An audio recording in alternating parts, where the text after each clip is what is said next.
When taking the TOEFL Home Edition, there are a few rules that you must follow in order to successfully complete the test. If you don't follow these rules, you may not be able to take the test, or your test may be declared invalid. Therefore, knowing the rules is important, crucial, indispensable. We're gonna check out these rules in this video. Now, together! Hello everyone, I'm Juva. I took the TOEFL Home Edition last month, and during this adventure I realized that there are a few rules that are really important in order to successfully complete the test. The problem is that you can easily forget them, so make sure that you know the rules by heart. Let's start with rule number 1, your identity. When creating an ETS account, in order to register for the TOEFL Home Edition, you must enter your data, and it's really important that you enter your data exactly as it appears on the ID that you use on test day. If the data does not match the information that is on your ID, you may not be able to take the test because ProctorU expects your data that you provided to them to exactly match the information on your ID. If that's not the case, you may not be allowed to take the test. If you realize that you have made a mistake after entering your data on your ETS account, you can still change that. But the problem is you cannot change that by yourself.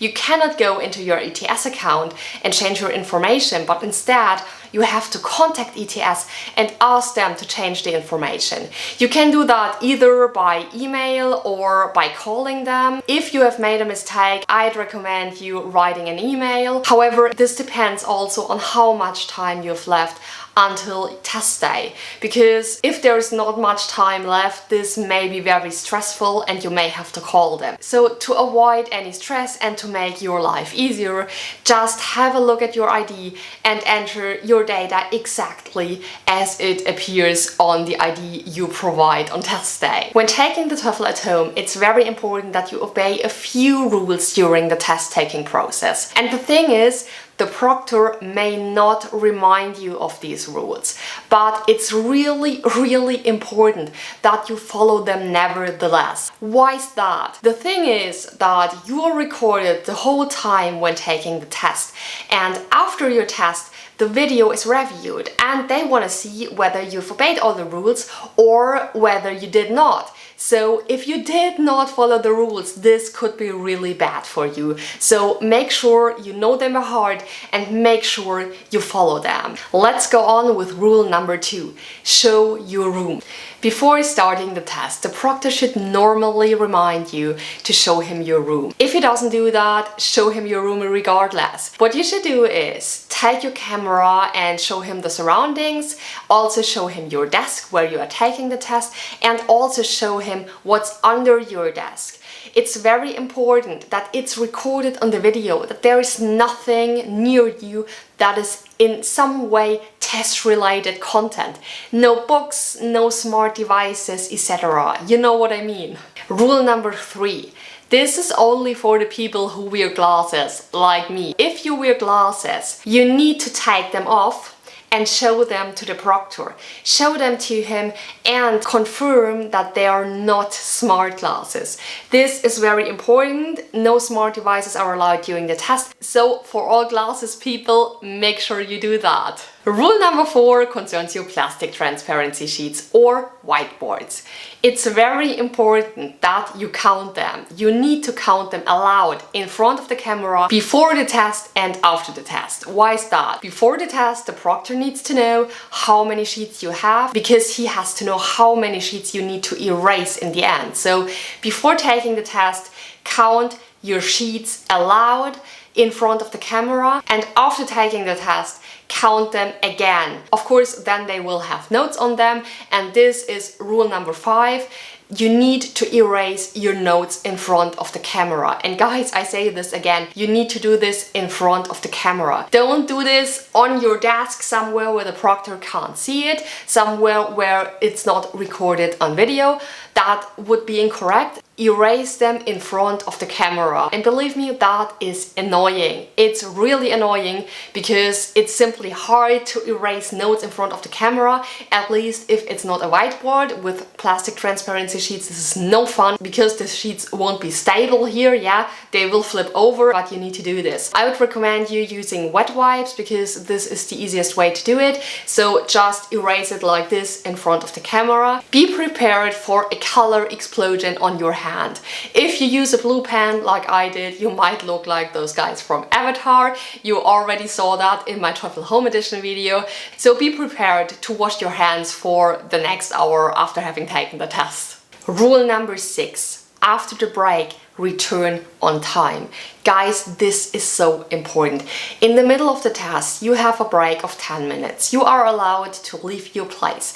You are allowed to go to the bathroom or drink something. You are allowed to do whatever you like, but you need to return on time. What I did was I returned 3 minutes earlier because I was done with everything and I really wanted to make sure I was back on time. And then I wrote the proctor a message via the chat window to signal him that I had returned on time and that I was able to continue with the test. I don't know whether that makes any difference, but I just wanted to document in some way that I was punctual. It may be that the proctor is not there immediately when you return. In my case, it was like that. I didn't get an immediate response, but I didn't have to wait for long. The proctor was back and we went on with the test and everything was fine. So when you're taking the break, have a look at your watch and make sure that you return on time. Rule number 7, make sure you are always visible in the camera. Guys, this is really important. I can't stress that enough. When they review your video, they need to see what you did all that time when taking the test. So they need to see you. And this means several things. The first thing is you must always be visible in the camera. And the second thing is you must look into the camera. Of course, during the reading and the writing section, your eyes can't look into the camera all the time. Yeah, you need to read and you need to write, and you certainly won't be able to look directly into the camera when doing that. This would be genius. I'd like to see that. But especially when doing the listening and speaking section, look straight into the camera. Don't look at weird places, because if they review your video, they don't know what you were looking at. They don't know whether you were looking at something that was hanging on the wall, whether you were reading something, whether you were cheating. So it's really important that you look straight into the camera whenever you are able to do so. That means during the speaking and the listening section. And of course that you are always visible in the camera. This is also possible when doing the reading and the writing section.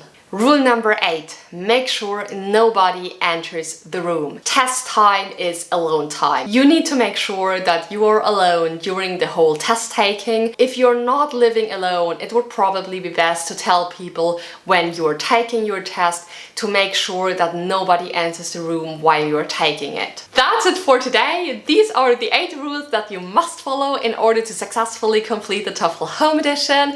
I hope this is of help to you.